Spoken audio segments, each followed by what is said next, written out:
TO plays.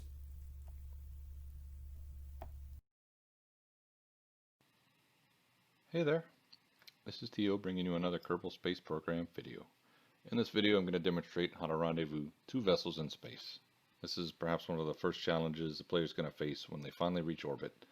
Rendezvousing is necessary to build space stations, to conduct rescue contracts, and do other useful things like that. And to keep this one interesting, I'm obviously using the Falcon 9 fitted with the Crew Dragon Capsule. This is obviously a not scaled or very realistic model, but this is my version of the Dragon and Falcon 9. Had a lot of fun building that, and it actually flies pretty well, as you could have seen if you were paying attention. That ascent was relatively efficient, and I guess that's because the craft is so aerodynamic. But yeah, I'm just circularizing my burn and about to revert back to the in-game audio and normal speed so you can get all the details of how to do a rendezvous. So now that we've reached orbit, it's time to open our map.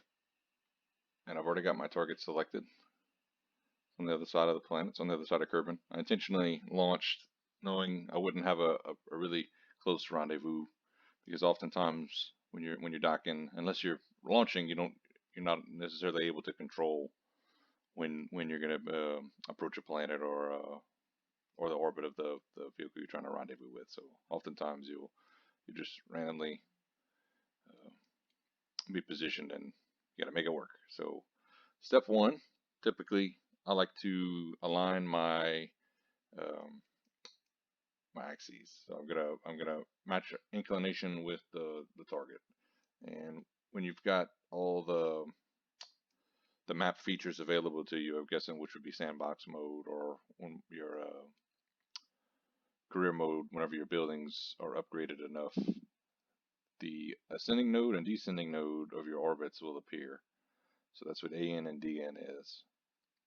I believe technically it's more efficient to do an inclination change at your descending node, although I found when your orbit is relatively circular, I don't think there's a difference. But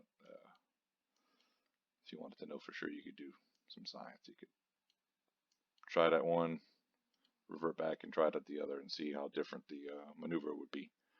So I'll go ahead and create a maneuver node at my ascending node then, and I'm going to either want to drag the maneuver node up or down, normal or anti-normal. Usually it's trial or error. I can never remember based on which direction I'm coming in, whether I need to raise or lower my inclination, which to use. So in this case, it's going to be anti-normal. So you just drag it down very slowly, and when you see that normal and anti-normal markers swap positions, halfway through that swap is when they're going to be at 0.0, which is ideal. That means our inclinations will perfectly match. So I need a warp to that maneuver node. Usually before I do a warp, I like to select the maneuver node SAS so that when I warp, I'll already be in the correct orientation. It usually warps you a minute away anyway, so you technically would have time to orient your craft correctly. So I'm going to go ahead and speed up time a little more. It's a 5-second burn, so I'll stop when we're a couple seconds away from the maneuver node, which is here. All right. I guess the best thing to see would be the orbits actually lining. And I'm going to burn until meters per second reaches 0. All right, now our orbit should match pretty closely. Yep, 0.0. That means we're on the same plane. So all the other adjustments that we'll be making will be either to speed up or slow down, prograde or retrograde. We don't need to worry about inclination anymore. So the next step that I like to do is select one point on the orbit of the target to match your orbit. So just one single point.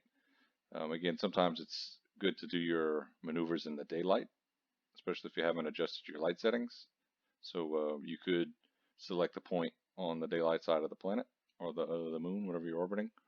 So I'll go ahead and do that then just to show you an example. So if I want to adjust this part of my orbit to touch the target's orbit on this end, that means I need to do the adjustment on the opposite side of the planet. So let me warp to the back side, and I'll need to shrink my orbit to match the target orbit. So I'll go ahead and select retrograde from SAS. I typically skip this step because, again, I've adjusted my light settings so I can see pretty well in the dark. Alright, so I'll burn retrograde until my orbit touches the target orbit.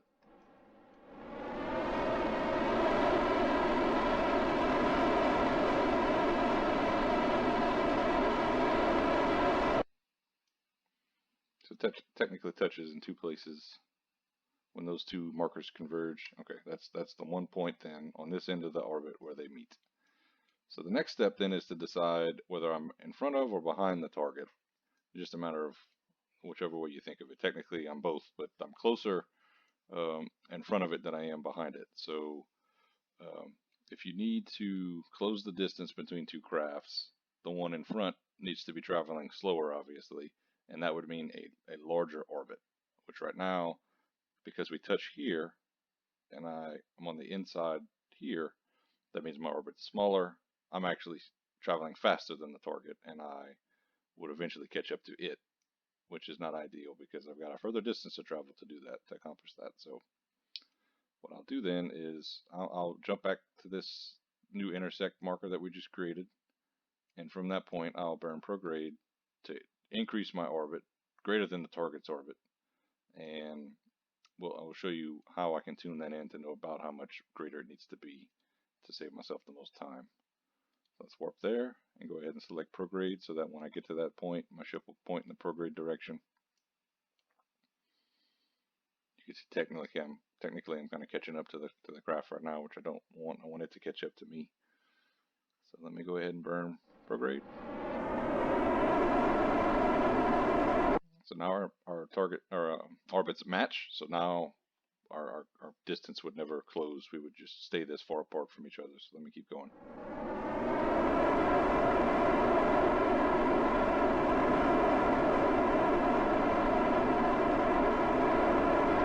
Okay, so the amount of distance that we need to close will determine about how much bigger my orbit's going to be. This is really just an eyeball. This is something that you'll just have to learn to sense. So long as your orbit is greater than the target's, it'll catch up. The difference is how fast it'll catch up. So this is a pretty substantial difference.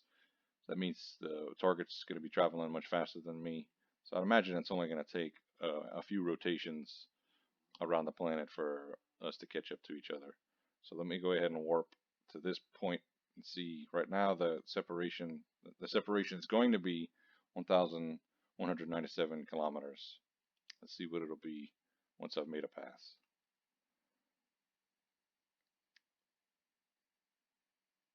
It's 1,200 kilometers roughly.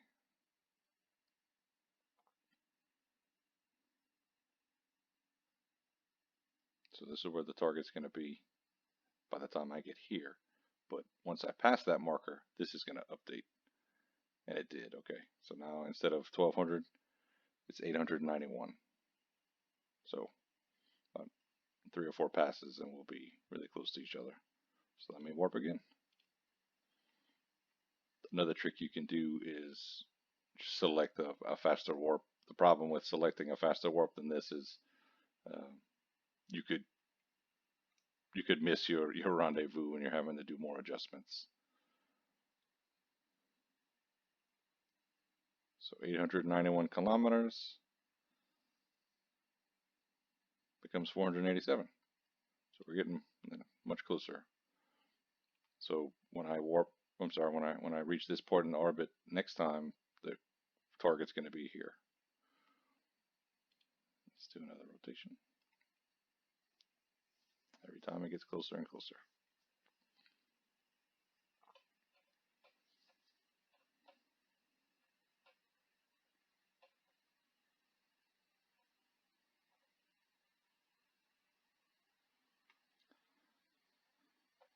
So 487.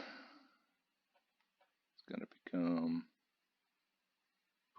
28 kilometers. All right. So this next part of the, I guess, maneuver is also very important. If I don't adjust my speed when I get to that marker, then the next pass, the target's going to have passed me up by 300 plus kilometers. So when I get to that marker, I need to slow down a lot, and the game's going to show me how the rendezvous markers are going to get closer to each other. Okay. So that marker is going to jump way over here. It did. So I'll go ahead and slow down.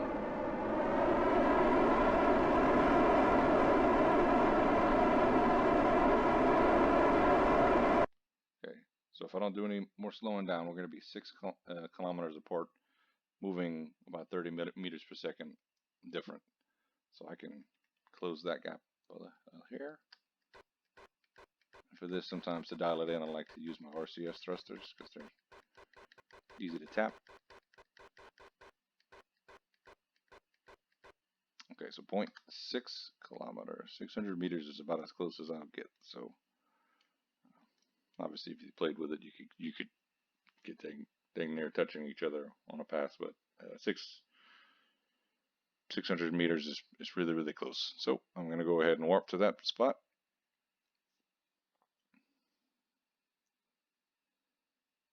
Watch the target get closer.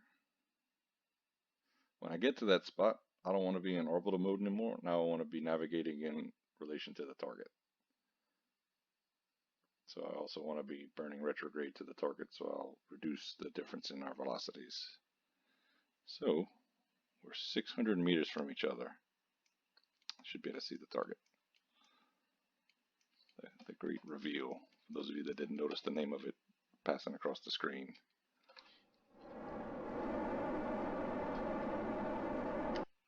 All right, so now we're only moving at a 0.1 meter per second difference from each other.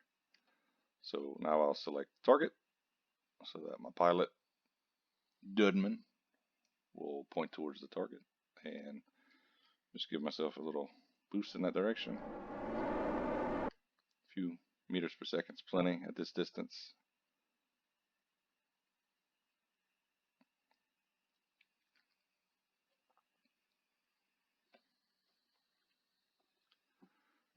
So I guess a little info about the target. You're probably not going to recognize it. I don't think you're supposed to recognize it because it hasn't been created yet, but that would be the Gateway. Gateway is a planned orbital station for the moon. When we go back to the moon, it'll be really handy to have, I guess, a pit stop area in orbit around the moon for our astronauts to do some research, and that's going to be the Gateway. It's a planned part of the Artemis program, I believe. So I found a schematic online of what Gateway could look like. Some of the modules made by NASA, some of the modules made by other space agencies or companies. And obviously the final design could look very different, but this is a pretty decent recreation of the design that I found. Got some habitation modules and fuel and things. So I'm going to need to dock on the right end of it, opposite the solar panels. So I'll slow down here in a second.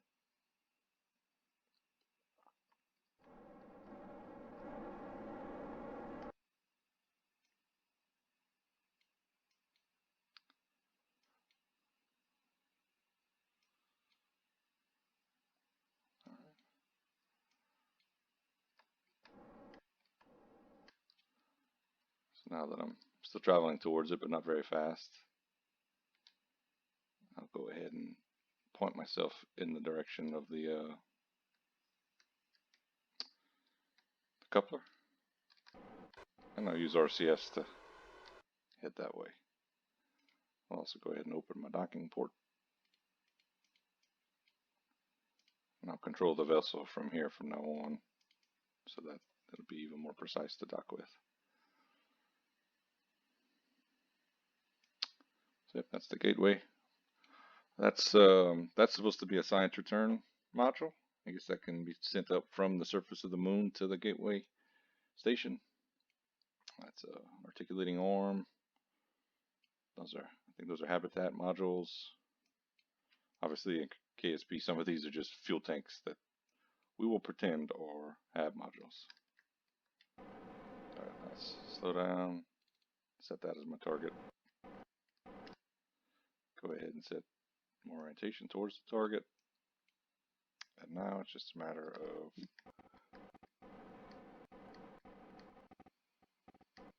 getting my prograde marker to align with the target.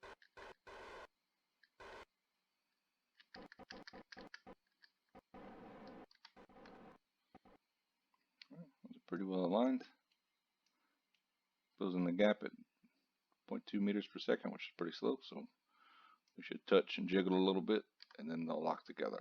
I usually turn off RCS and SAS right as I get to the target, so that my craft's not trying to fight the locking. And we are docked. Crew Dragon is docked with the Gateway Space Station. Guess we'll do a quick EVA just to show you my port is not blocked. When I was making the Dragon, needed to make sure that the door was accessible. And that is a rendezvous. Something that you definitely have to practice. I remember the first time I rendezvoused two vessels, it was out of necessity. I had built a craft to go into orbit and do some science. And at that time, I wasn't as efficient at getting into orbit, and managed to get into orbit. I was so excited I didn't realize I'd used the last of my fuel. So there was no way to re-enter the atmosphere, and the Kerbal was stuck. And at that time, I didn't have a whole lot of Kerbal, so really wanted to go and rescue. And had to learn the hard way how to do that. Took a long time to figure it out. Well, for the sake of time, that's it. I'll go ahead and show you the descent stage in 8 times normal speed. As most of you probably know, the Dragon Capsule, it uses parachutes and it splashes down in the ocean. I may show you the Starship and how it lands in another video. I built the Starship the other day, and it lands using its own engines. Doesn't use parachutes, it lands vertically, and I can tell you that is incredibly challenging in Kerbal Space Program. As always, I hope you got something out of this video. If you did, please hit that like button or leave a comment. I appreciate you tuning in, and I'll see you next time.